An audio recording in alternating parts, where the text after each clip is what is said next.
there, Carrie Rhoades here with Carrie Stamps. Today I'm excited to be sharing with you the new die set. It's the Sweet Home add-on die set for the Gable Favor box, just released in the Easter Blessing collection by Fun Stamper's Journey. So today I'm going to show you how to pair this with the Gable Favor box. So let's get started. All right, so here you can see the Sweet Home accent die set I have laid out and die cut, as well as the Gable Favor box. This is already released, but the accent set is new so that you can turn this Gable Favor box into a little house. So we have door pieces, window pieces, a little windowsill.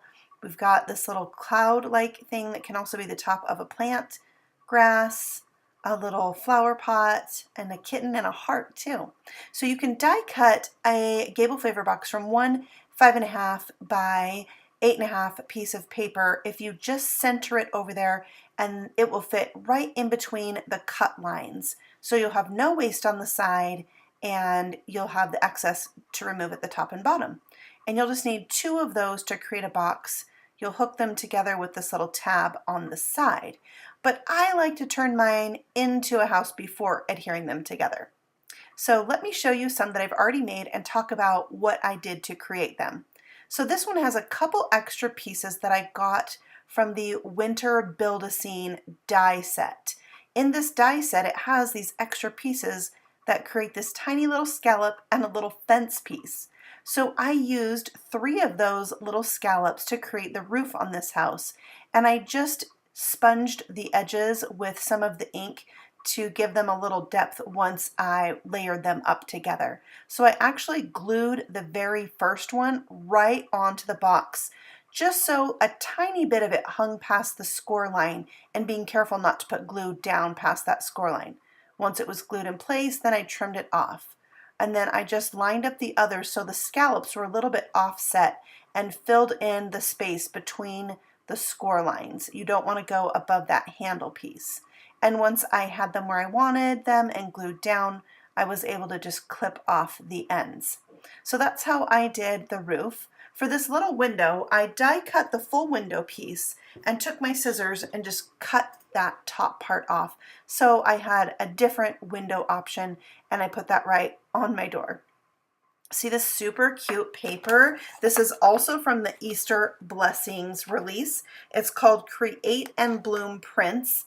And I'll just show you real quick all the little patterns in this set.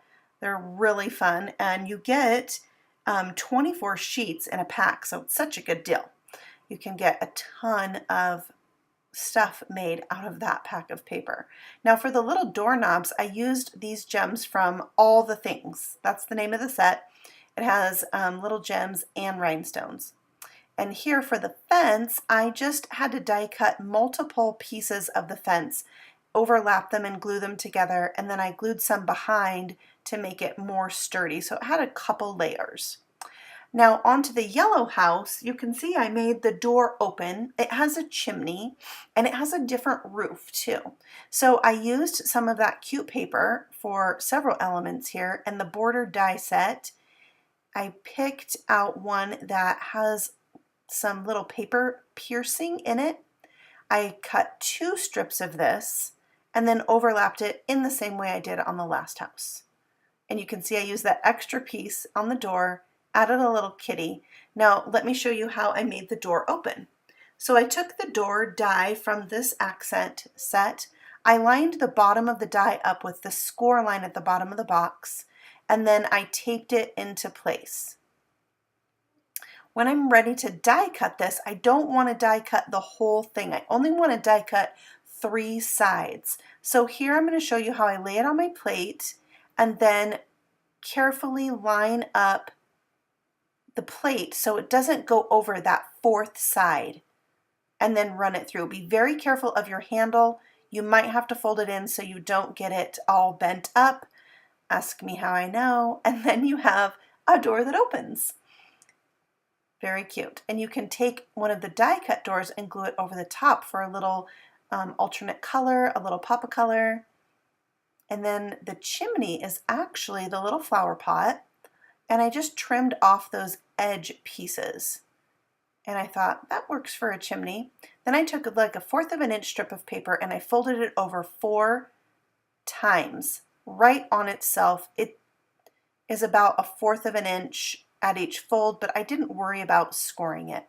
And then I've got a little flap I can glue down onto itself, so I'm creating a little square here. See there?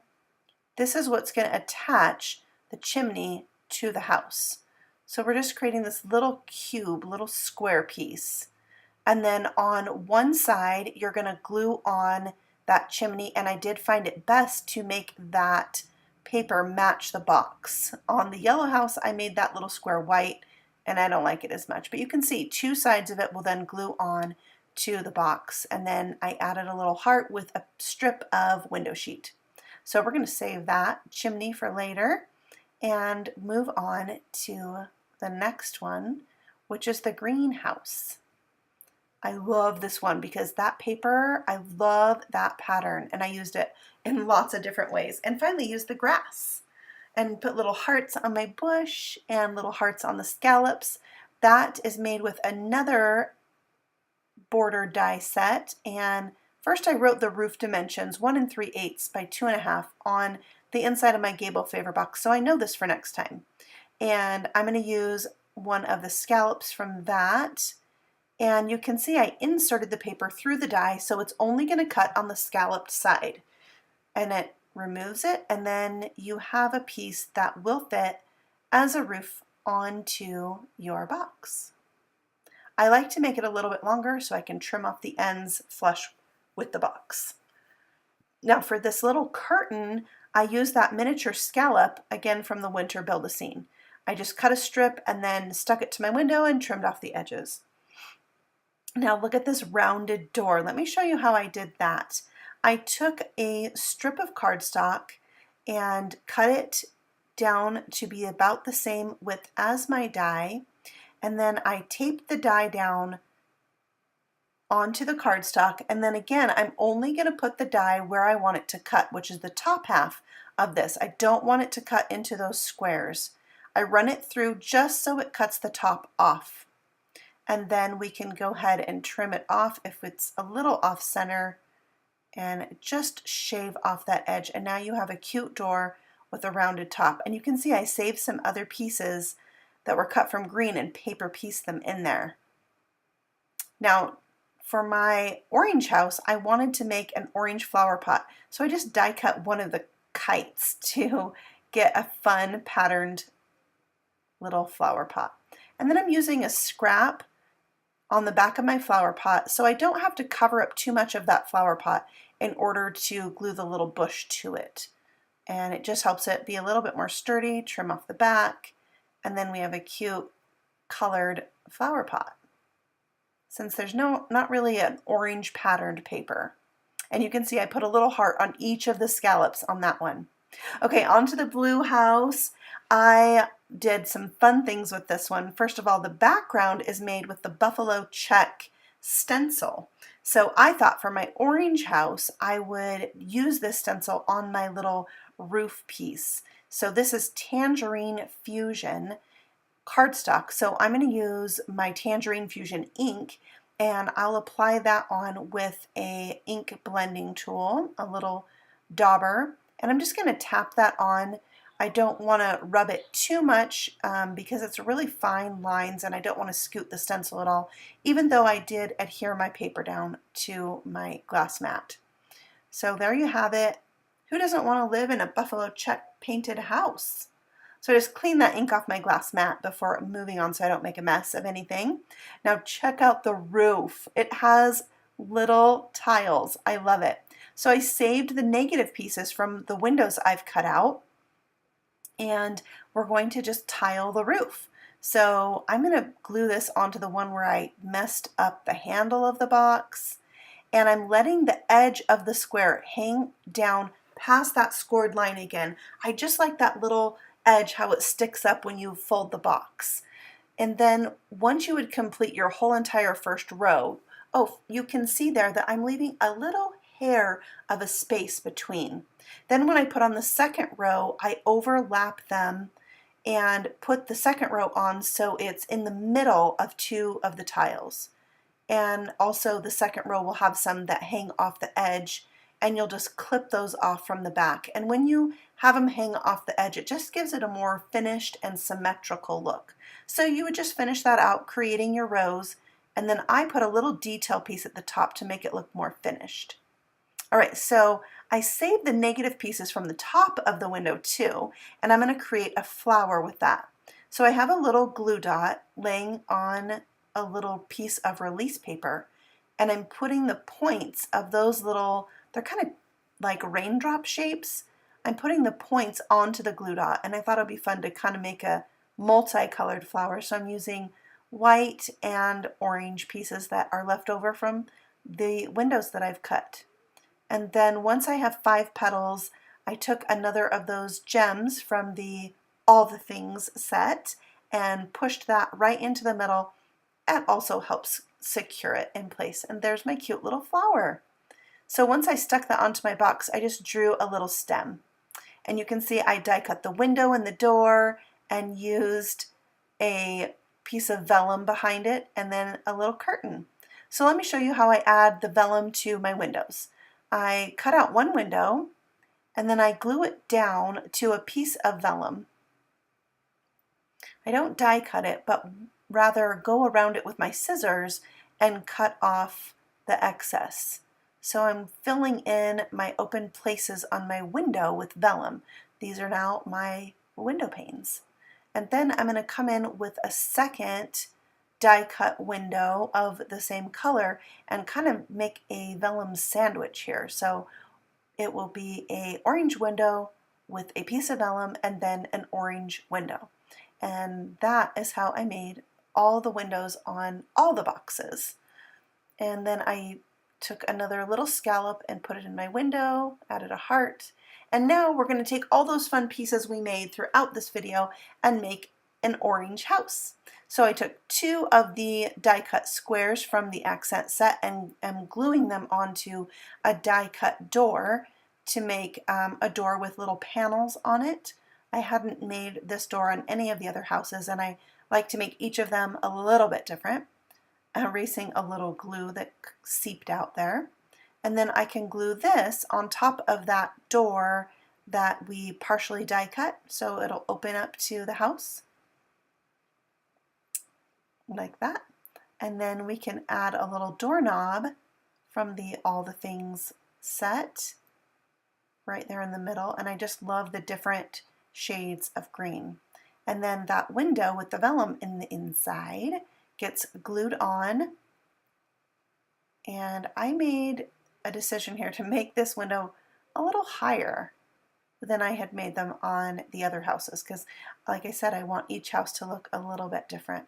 And now, as with all the elements on all of the houses, I doubled or tripled them up to make them thick and sturdy and kind of stand out from the box, but you could easily make all of these with 1 layer of cardstock.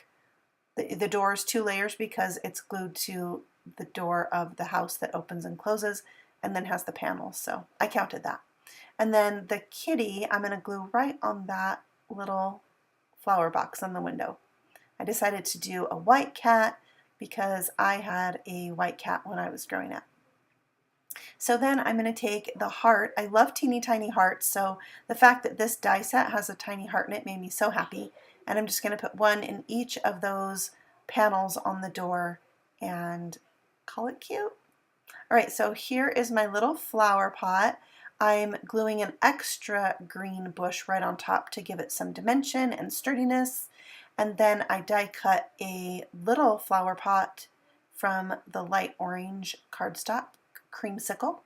And then that'll be it for the flower pot. We can glue that down. And then with just a regular 1/4 of an inch hole punch, I punched out some orange circles that will become the little, I want to call it an orange bush, but I needed to bring in that orange, so that's what those are on my little bush, just giving them some detail. And then we can go ahead and stick down the roof piece, and we will trim off those ends. So it's, you know, just kind of the scallops are even on the edges. That's kind of how I decide, or, you know, close to even as they can get. And then we're going to fold this box together. I had a little trouble there. I should have scored that before cutting the door, but it fixed really easily just by pressing it out with my crease tool. So there we go. We'll fold on all the score lines. Look how cute this little house comes together. We won't be able to put the chimney on it until the box is put together, so that's why we're doing that now. We're going to glue that together on that flap, lining it up and pressing it with the crease tool really well, just giving it a second to really take hold, and pressing it again once I fold it. And then we'll fold in this extra flap, or the second flap, and put some glue on it once the tape's removed. And we'll fold the box over on itself and press into that flap. And again, using the crease tool to make sure it sticks really well. This has sped up a little bit, so just give it a minute to dry. If you're using glue, it holds really well once it dries. Fold in those end flaps, put some glue on there, and make sure to not put the glue all the way down on the second flap, or you're going to have glue on the inside of your box. Hold that for just a minute. Use your crease tool to press down on it. Then you can put an acrylic block in there and let that sit for a minute just to really secure the bottom of your box. Then we'll go ahead and shut this gable, putting the little tabs into the slot on the side of the box. And then we're going to put glue on the bottom and the back of our little square and just press and hold that onto the handle of this box so that the chimney is secured. Then we're going to take a 1/4 of an inch strip of acetate or window sheet, put a glue dot on the front of it, and we're going to shimmy it in between the chimney and that square, which here's another thing you could do before you glue it down. I recommend that. And then we're going to put a second glue dot on the front of that acetate strip where we want the little tuft of smoke to be. And once we've stuck that down, we'll just trim off any excess, and we have a little chimney with smoke puffing out. So cute. I love how this one turned out. These boxes are so fun, and now I have a rainbow of houses. So let's bring them back in and you can see all the colors. I had so much fun making this. I love the Sweet Home accent die set to go with my Gable Favor box. They're so much fun to make. I appreciate you coming by and watching, and I hope that you've enjoyed these. If you are new to my channel, please subscribe, and if you want to see my future videos, just ring the bell and you'll be notified every time I upload a video, which is about once a week. You can find a link to my blog post that features these houses in the comments below, as well as all the supplies I use to make these boxes. You will want to make sure and check out my blog post because it is part of the FSJ Creative Team blog hop for the month of February. Thank you so much, and happy stamping. Bye-bye.